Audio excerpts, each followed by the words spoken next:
Olá, pessoal, boa tarde. Meu nome é João Matheus, eu sou aluno do curso de Biologia e a gente vai apresentar o trabalho sobre o Plano Estadual de Recursos Hídricos do Rio Grande do Norte.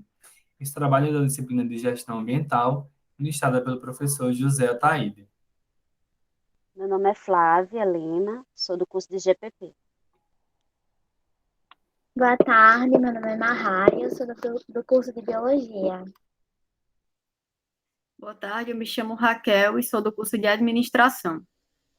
Para a gente dar início a esse trabalho, a gente precisa entender, em primeiro lugar, quais são as ações que vêm antes desse plano desse plano existir. Então, existem várias leis que agora a Flávia vai falar. Começando pelo Código das Águas, de 1934. Foi publicado em 10 de julho de 1934 pelo governo provisório da época, Getúlio Vargas, no Rio de Janeiro, República dos Estados Unidos do Brasil. Foi publicado pelo Decreto 24.643, após analisar algumas considerações. Ele foi criado a partir desse decreto. Ele determina que são expressamente proibidas construções que venham poluir ou inutilizar a água, seja de poço, de nascentes, devendo por, devendo por decreto a demolição de tais construções que venham prejudicar a nascente das águas. Apesar de existir desde 1934, não é muito conhecido entre os brasileiros. Esse código ele trata da salubridade das águas e das penalidades criminais ao determinar que a ninguém é lícito poluir ou contaminar as águas que consumimos. Uma curiosidade é que no decreto tem o seguinte início: o chefe do governo provisório da República dos Estados Unidos do Brasil. Essa eu não sabia, fico conhecendo agora. Esse código ele faz a compreensão e distinção de águas públicas comuns das demais e determina o domínio das margens e leitos. Ela utiliza conceitos de navegabilidade, ou seja, onde pode passar vários tipos de embarcações de qualquer natureza, e flutuabilidade.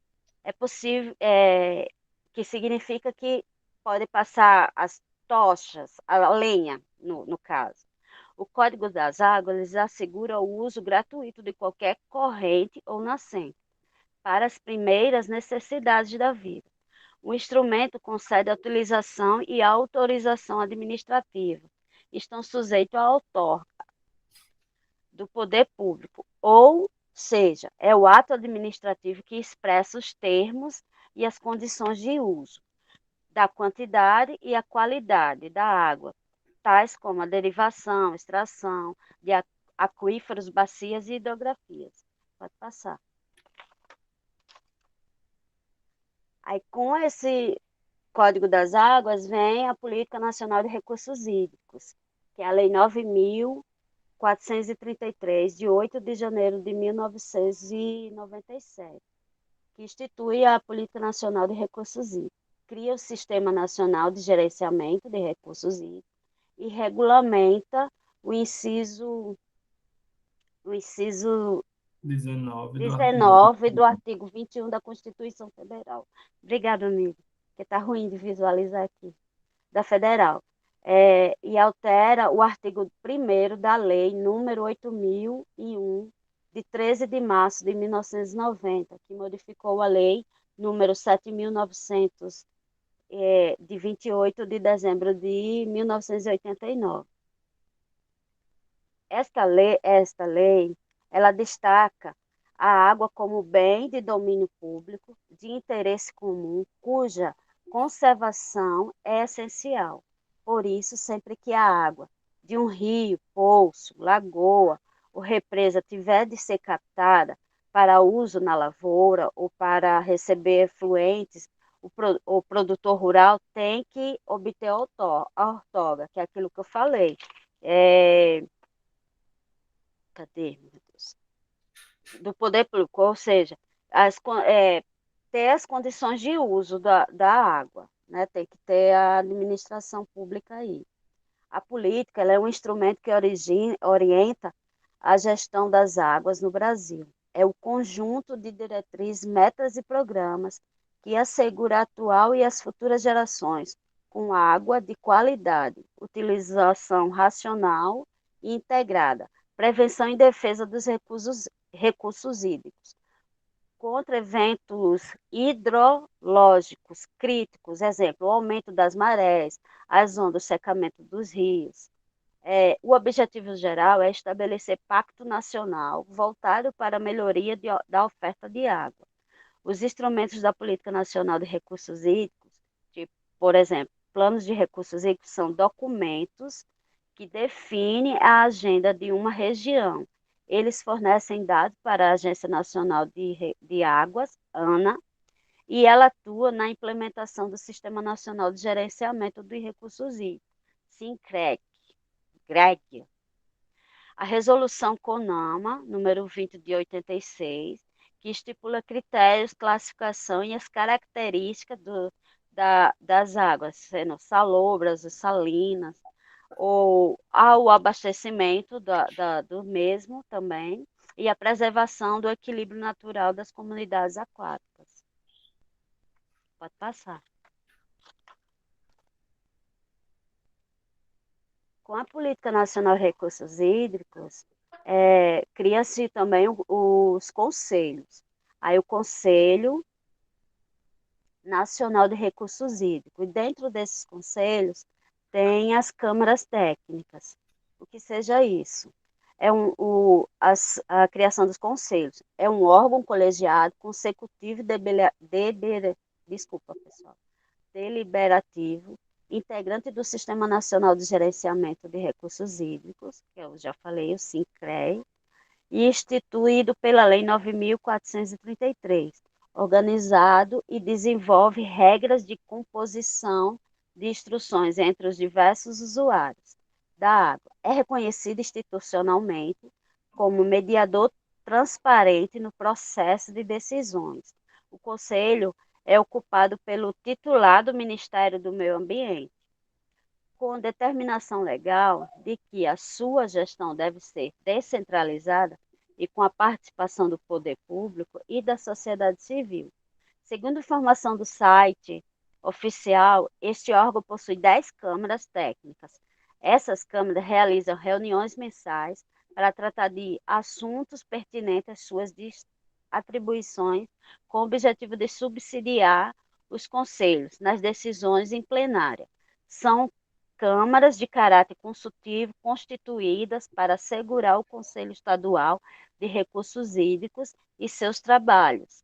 Ela analisa, propõe e acompanha a regulamentação da legislação estadual e federal sobre os recursos hídricos. Então, todas, tanto o Código das Águas, como a Política Nacional de Recursos Hídricos, a criação de conselhos e essas câmaras, elas estão todas interligadas. E é ela que leva até a política estadual na qual a gente pertence, que é do Rio Grande do Norte. Agradeço. Pode passar. Boa tarde, pessoal. Flávia falou, né, deu início com uma introdução acerca da lei federal e da política nacional, e agora a gente vai entrar na política estadual mais propriamente dita, né, que é a política do Rio Grande do Norte. A nossa política estadual de recursos hídricos, ela foi instituída pela Lei 6.908, em 1º de julho de 1996. Inclusive, ela veio um ano antes da federal, e foi dividida em 4 capítulos. No primeiro capítulo estão apontados os objetivos, os princípios e as diretrizes da lei. Como objetivos, a política coloca 2. O primeiro é planejar, desenvolver e gerenciar de forma integrada, descentralizada e participativa o uso múltiplo, controle, conservação, proteção e preservação dos recursos hídricos. E o segundo objetivo é assegurar que a água ela possa ser controlada e utilizada tanto em padrões de quantidade quanto em qualidade satisfatórios para os usuários atuais, que somos nós, e também para gerações futuras, ou seja, a política ela precisa cuidar das águas que são utilizadas agora, para a população agora, mas também pensando, utilizar a água de forma correta, pensando nas gerações que virão. Os princípios também que a lei impõe, eles dizem respeito ao aproveitamento dos recursos, priorizando o abastecimento humano. A unidade básica utilizada também para o planejamento, ela precisa ser a bacia hidrográfica, de acordo com os princípios. A distribuição da água, ela sempre precisa obedecer a 3 critérios, que são os critérios sociais, econômicos e ambientais. Todo o planejamento, o desenvolvimento e a utilização dos recursos hídricos, eles devem estar de acordo com o desenvolvimento sustentável do Estado. Por ser um bem econômico, a água ela precisa ser valorada, e também a outorga, que é a concessão do direito do uso da água, é um instrumento essencial para o gerenciamento dos recursos hídricos. E, para terminar o primeiro capítulo, tem as diretrizes, que são maximizar os benefícios econômicos e também sociais oriundos dos recursos hídricos no nosso território, a proteção das bacias hidrográficas do RN, o desenvolvimento também de programas de proteção e a conservação das águas subterrâneas, e também a articulação tanto com os próprios municípios quanto com outros estados e também com a União, para a compatibilização dos planos de uso e também a preservação dos recursos hídricos. No capítulo 2, a lei, a política, ela trata dos instrumentos da política e também o gerenciamento dos recursos hídricos. Os instrumentos da política, eles são esses que estão listados no slide, que são 6. O primeiro instrumento que faz parte da política é o Plano Estadual de Recursos Hídricos, que nós vamos adentrar mais nessa apresentação. Esse plano, ele tem a finalidade principal dele de fornecer elementos que possibilitem praticar uma política consistente e eficiente na gestão dos recursos hídricos do nosso estado. O outro instrumento é o Fundo Estadual de Recursos Hídricos. Esse fundo ele foi instituído pela mesma lei da nossa política estadual e foi regulamentado pelo decreto 13.836 do ano de 98. Esse fundo ele tem justamente o objetivo de assegurar os meios necessários à execução das ações que foram programadas no Plano Estadual de Recursos Hídricos. Então, as suas finalidades são dar suporte financeiro às ações que foram programadas e também promover o desenvolvimento dos recursos hídricos e, consequentemente, a melhoria da qualidade de vida da população, tudo isso em equilíbrio com o meio ambiente. Algumas fontes de recurso desse fundo são os recursos são os repasses do Tesouro, do Estado e do município, que são destinados pela lei, transferências da União, compensações financeiras também que o Estado receber a partir de aproveitamentos hidroenergéticos, e 2% da compensação financeira de petróleo e gás natural. Também a cobrança pela utilização dos recursos hídricos e algumas outras formas que estão lá citadas no decreto do fundo. A outorga também é um instrumento, que é a outorga do direito de uso dos recursos hídricos e o licenciamento de obras hídricas, e os órgãos competentes por essas concessões, essas outorgas,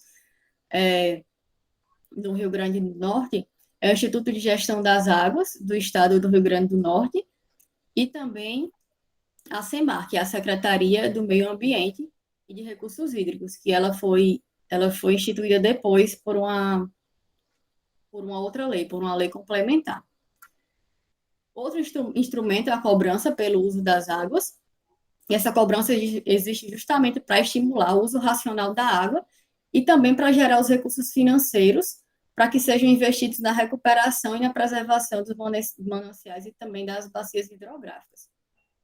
E aí essa lei, uma lei complementar, que também foi feita no ano de 2013, que é a Lei Complementar 481, ela incluiu outros 2 instrumentos dentro como instrumentos dessa política, que são o enquadramento dos corpos de água em classes, segundo os usos preponderantes da água, que diz respeito à classificação da água a partir da sua qualidade, que é justamente essa questão das classes, e também a criação de um sistema de informações sobre recursos hídricos.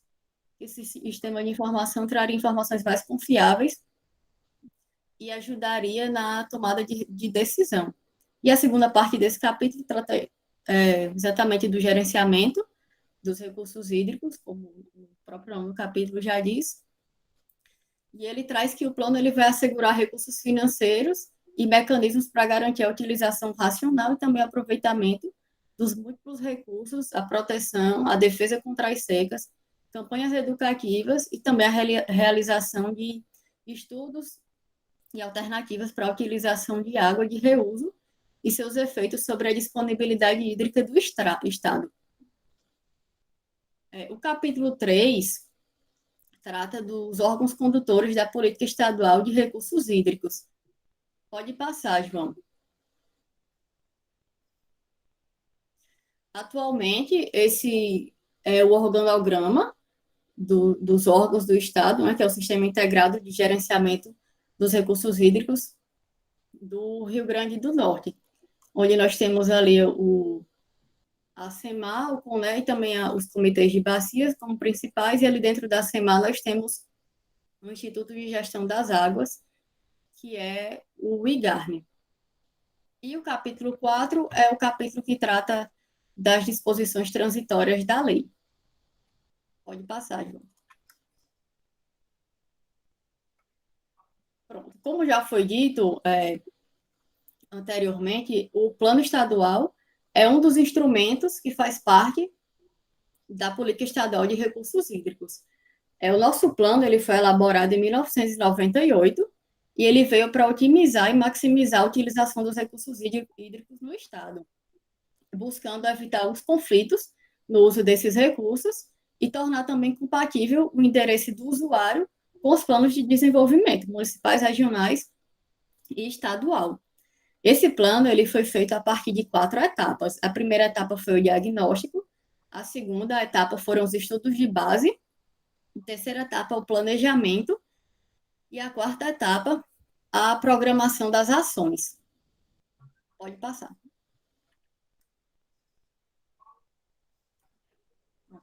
A primeira parte, nesse capítulo, a gente tem a caracterização do estado do Rio Grande do Norte.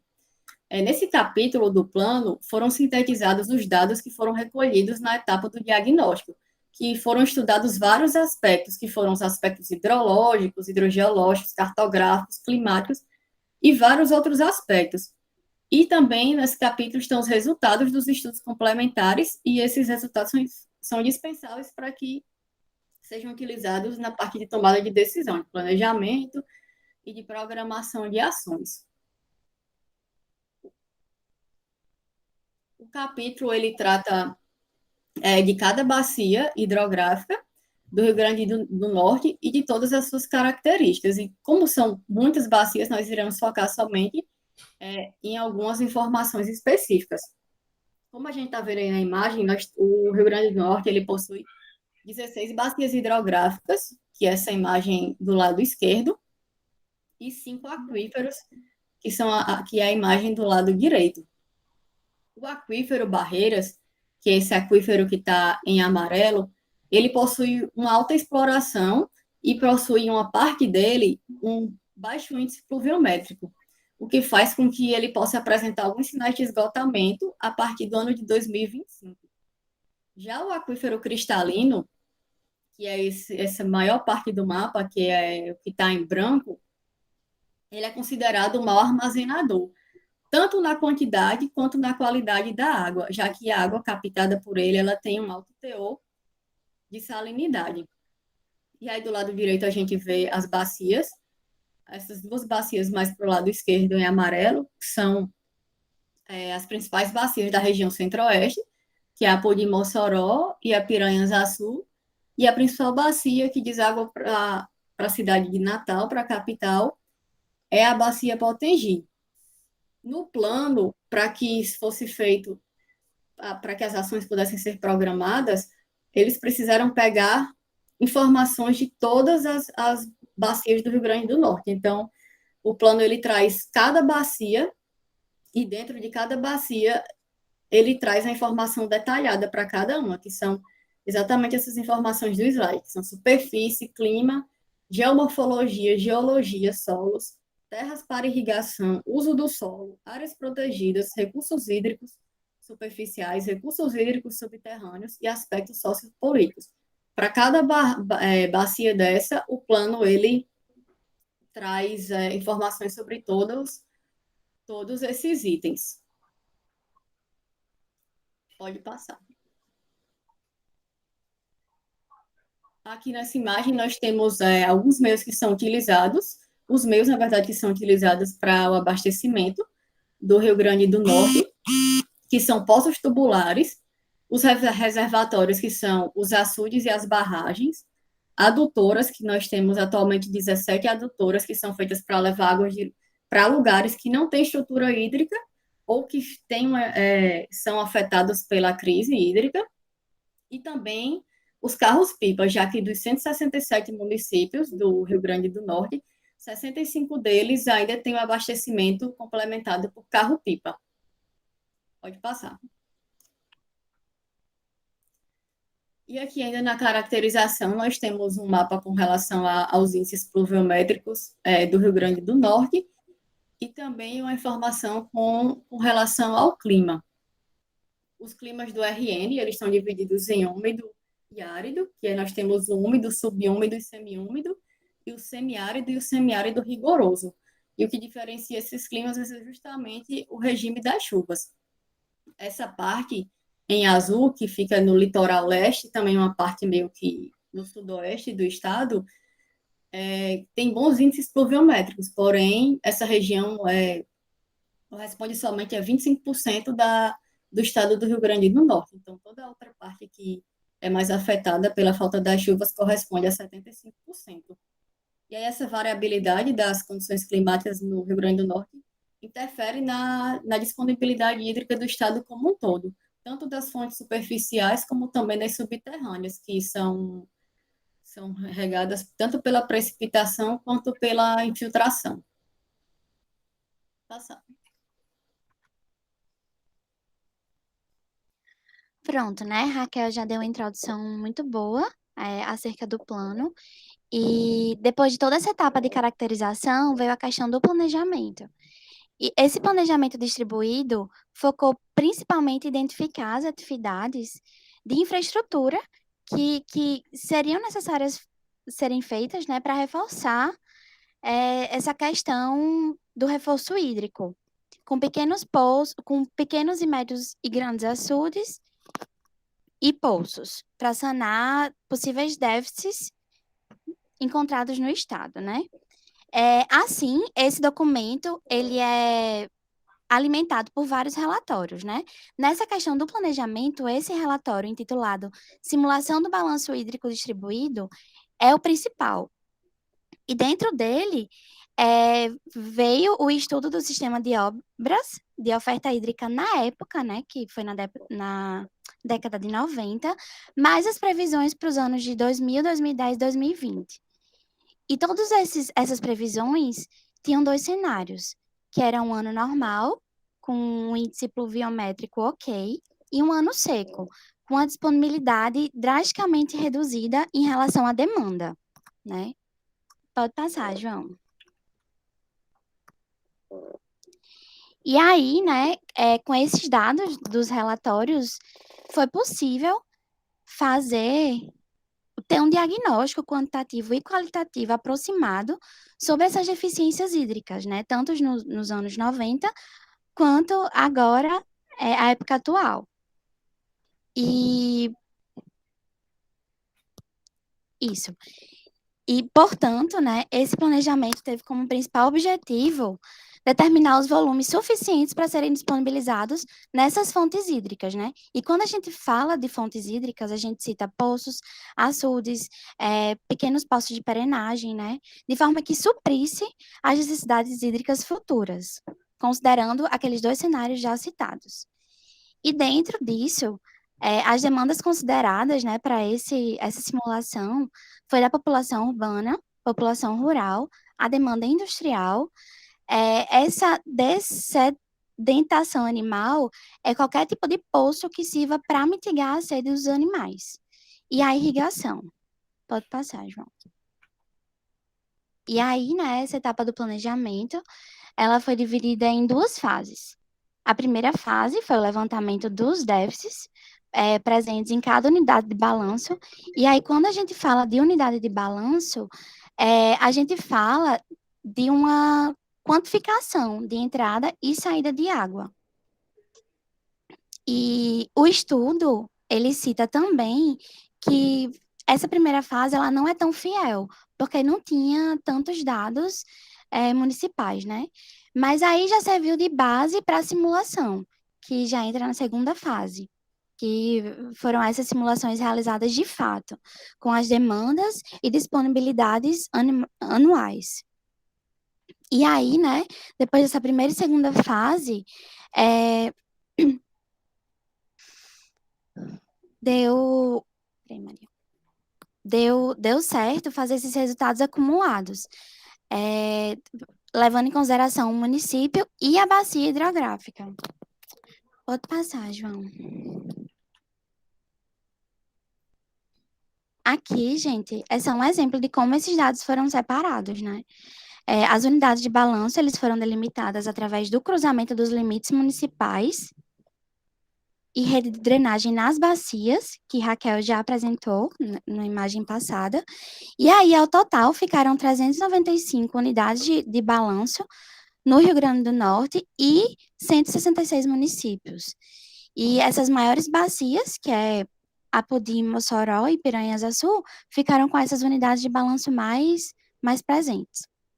E cada unidade de balanço, ela tem que apresentar 3 tipos de infraestrutura, que são poços, pequenos, médios e grandes açudes. Pode passar, João. E aqui, né, não vou entrar em detalhes por questão do tempo, mas foi só para mostrar a questão do horizonte do ano que estamos, né? Na verdade, do ano passado.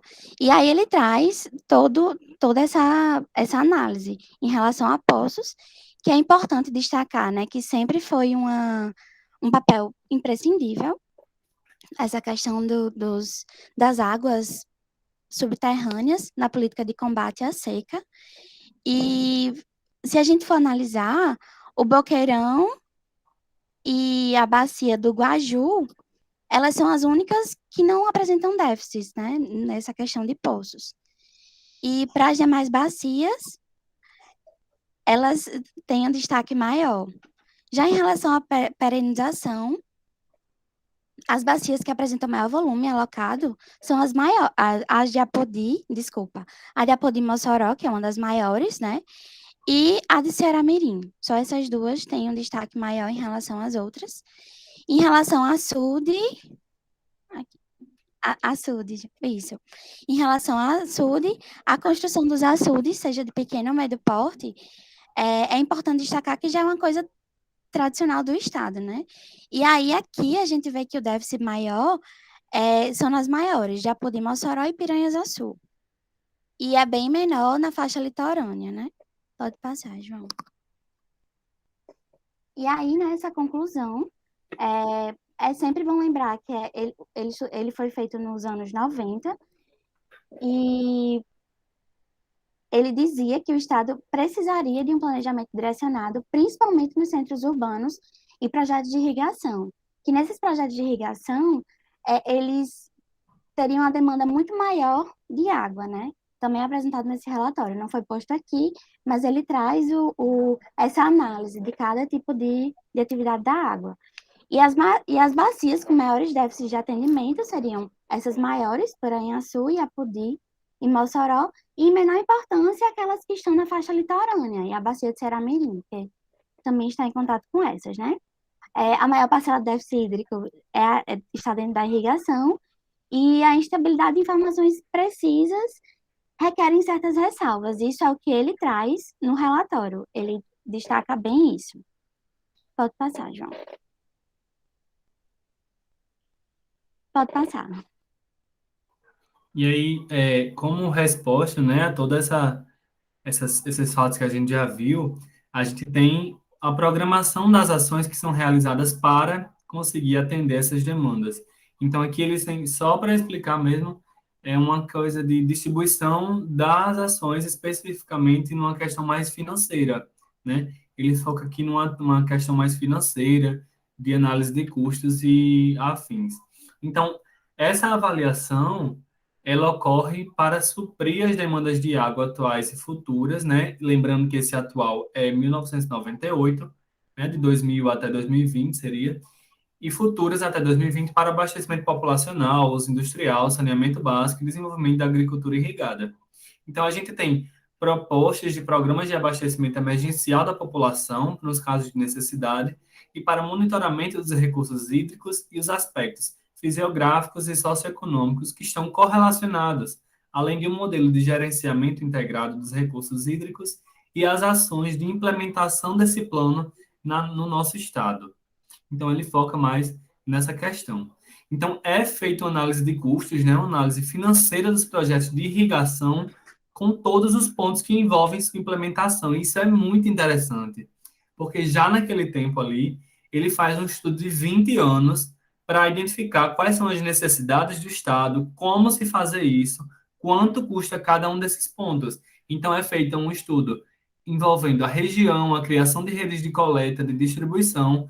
Inclusive, ele contabiliza os hidrômetros que seriam utilizados e os custos elétricos de manutenção com as previsões anuais de 2000 a 2020. Então, ocorre também uma exploração de água subterrânea, um estudo sobre a exploração dessa água subterrânea, que considera essa ação como a única solução futura sobre os déficits dos municípios e leva em consideração custos e benefícios de cada tipo de extração. Indica as mais benéficas para cada tipo de região e adota os padrões de perfuração de poços. É muito interessante que até a questão dos custos de dessalinização das águas dos poços, ela é analisada e levada em consideração no custo total dessa distribuição de água, né? Dessa água que ela vai até todos, teoricamente. Então, aqui a gente tem só o custo de informação, né? O custo de perfuração de poços, né? Então, lembrando que esses valores, eles são de 1998. Então, quanto custa para perfurar um poço cristalino de tantos metros, um poço no Cedim de tantos metros? Então, ele traz os custos, ele traz a porcentagem de instalação e o valor total que é considerado para cada um desses poços. E aí ele também traz, como eu disse, o custo adicional de dessalinização dessa água, né? A gente vê aqui o quanto é caro. E o interessante é que, inclusive, ele traz os custos relacionados com as perdas, né? Então, quanto custa uma água que foi dessalinizada, porque ocorre 50% de perda nesse processo. Então, tudo isso é analisado. É uma análise muito bem feita, muito bem trabalhada. E aí, os benefícios da água de abastecimento, ele traz isso como benefícios líquidos, né? Ele tenta entender e identificar quais são os benefícios dessa água que é utilizada como abastecimento. Na agricultura irrigada, por exemplo, se estima um crescimento de até 10 vezes mais quando é comparado às regiões que são dependentes de chuva. Então, a região seca, com a produção de castanha de caju e de caju, ela produz 10 vezes menos do que quando comparada com a região com a agricultura irrigada. A distribuição das áreas irrigadas, ela é muito volátil e ela depende do desenvolvimento do plano de irrigação estadual e de incrementos financeiros. O porquê que ela é muito volátil? Porque a gente fala aqui do ano de 1998. Então, é uma previsão do que pode acontecer, do que vai acontecer e de como as coisas iriam acontecer, né? Não é uma afirmação. Por isso que ele fala que é volátil. E aí o documento ele traz uma avaliação econômico-financeira acerca dos custos e benefícios específicos de cada tipo de extração e distribuição dessa água, com a estruturação guiada por parâmetros internacionais de controle num período de 20 anos. Então, isso é muito interessante, porque o padrão de parâmetro é um padrão utilizado pelo Banco Mundial e outras organizações internacionais, né, de exigência, desculpa, de parâmetros que guiem a criação e a distribuição e tudo isso que envolve a questão da água e da distribuição dela. Então, aqui, só para a gente ver, né, ilustrar a distribuição de custo total de poços por aquífero e bacia para atender a demanda humana concentrada no ano 2020. Então, ele faz essa previsão para 2020 com 22 anos de antecedência, né? E aqui são os custos, de quanto custa em cada região. E aqui ele fala sobre as regiões, né, de bacias, quanto custa em cada região de bacia e qual é a demanda por bacia. Aqui ele fala um pouquinho sobre os benefícios da exploração de áreas irrigáveis, né, com a produção agrícola. Ele fala aqui, por exemplo, que no ano 1, melão, ele tem uma produção de 20, no ano 2, 25, e estabelece ali, né, padroniza nos 30, e assim sucessivamente. E aí, com a proposta de programa emergencial de abastecimento de água, ele traz como uma possível solução da situação dos municípios em estado crítico essas ações, né, que seria a escavação de cassimbões e a criação de açudes submersos, que é uma prática já comum no nosso estado, a perfuração de poços e dessalinizadores, caso necessário, devido ao custo que isso aqui tem embutido, a extensão de adutoras já existentes, a criação de pequenos e médios açudes e, por fim, a liberação de carros-pipas. E esse atendimento aos municípios ele seria feito por ordem de criticidade, certo? Que ele faz uma comparação dos municípios que estão ou estavam naquela época, né, em estado crítico. Então a gente tem os municípios em estado crítico em períodos normais, certo? E em períodos de seca.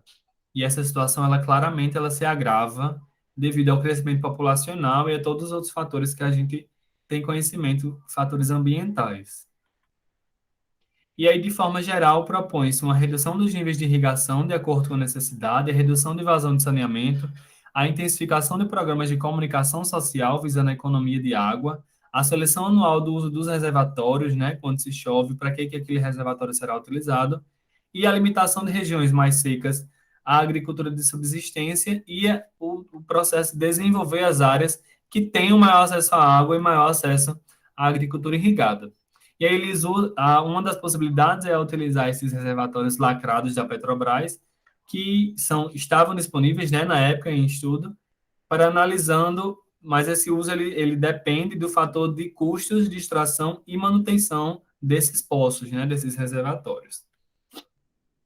Por fim, mas não menos importante, ele sugere um acompanhamento ativo e efetivo dos parâmetros de observação pluviométrica, fluviométrica, sedimentológica e climática, além de dados sobre comportamentos de obras hidráulicas, açudes e reversões. Além, é claro, da biovigilância, da questão da água, né, qualidade de água, e a educação ambiental, isso tudo aliado com uma ação de acompanhamento para esse plano.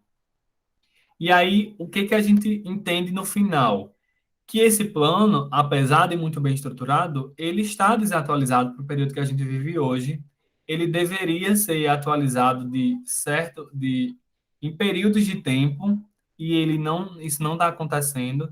Os repasses da União, eles estão prejudicados e há uma ausência de ações em momentos extremos, apesar da gente ter visto aquela questão, né, das necessidades imediatas, né, em momentos de emergência. Muitas vezes isso não acontece, e aí tem muita gente que precisa de água e não tem acesso a ela. E alguns equipamentos estão danificados, né? É muito tempo, e a gestão ela tem um caráter centralizador.